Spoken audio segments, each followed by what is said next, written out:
Everybody, welcome to the NAMM Show 2010 here with Waves. Chris, I'm sorry. Go I ahead. just wanted to ask you, because we spoke about it the other day, tell us about how many mixes do you do on average a year, or this past year? Between 350 and 500. All right. And how did that affect the design of these plugins? Well, I designed this to be as user-friendly as possible, but really just to be my vision of what I like to do with plugins. My biggest problem I find is every plugin has a rotary pot. I wanted to have faders because that's what I know. I like to slide it. If you have a mouse, it's really easy to slide. So I tried to make a all-in-one plugin that just had flavors for all the different instruments, and they can just add one, and the guy who's just opening up Pro Tools for the first time will go to this, and it'll have everything in the plugin he needs.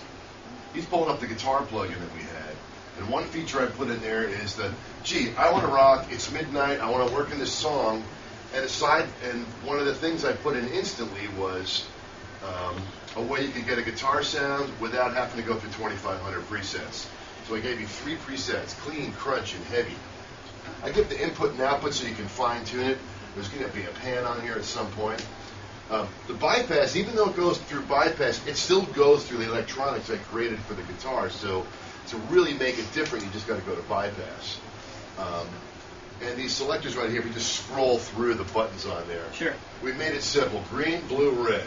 Red means whatever it's going to do there is going to be the most aggressive of it. So we gave it some cool names just to say, hey, I'm in the basement, I'm in the lobby, and I'm up for your bass. So, and the same thing with the reverb. We just gave it names for what it kind of sounds like. And the delay, the same thing. We made all the delays so they actually sync the tempo, which you can't change, but I think for every mixing application I've ever wanted, I've always wanted to have it all sync and not think about, okay, where's the delay chart and where's it going to sync? So, and the good thing is that the faders let you just texture it how you want it, and you can engage these when the colors are lit, they're in. Even if they're just off, it gives a sound just to the plugin. So one of the cool things for kids playing now is they can write the automation of all these faders into their session on this one plugin and control reverb, delay, and pitch, without having to set up all the auxes. So we're really excited about that. And that's just the reamping thing, which was something I knew was going to be important because everybody wants to do an overdub at the last second or play along with something. So just that part of it. So Want to check out the vocal plugin? sure, let's do it. Put it on your channel and instantly, see, these are right at the null point. So what I did is put in actually a sound right off the bat, so you don't have to add. This is just if you want more than what I think is right.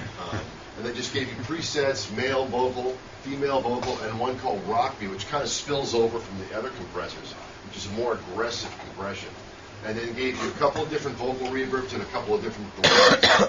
And I found, even with the betas, when I was working on making a vocal comp for something, that I was using this and writing it into the automation because it was just so easy with faders. So that's what you have, and that's what's forthcoming from us, is an all-in inclusive plugin right there in the box for you.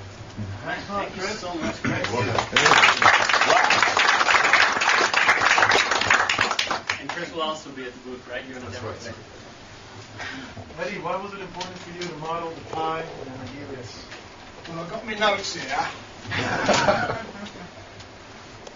If I were on a desert island and I had just one mic tree with EQ to work with, I think it would probably be the Helios. And Waves has come up with, to my mind, the most amazing sounding plugin to date, modeled after the Helios. In 1967 in London, I was working at Olympic Studios with a console full of these modules, and I guess you know some of the stuff that I recorded. Obviously Jimi Hendrix, Are You Experiencing Axis, a lot of Rolling Stones stuff, and I think there was a couple of sessions with the Beatles as well, so it all went through this and through that Pi limiter. I think it's been a dream of mine to have a series of plugins that actually captures the magic of these original units. In addition, that Pi limiter, when that kicks in, it's kind of silly, actually. We love it.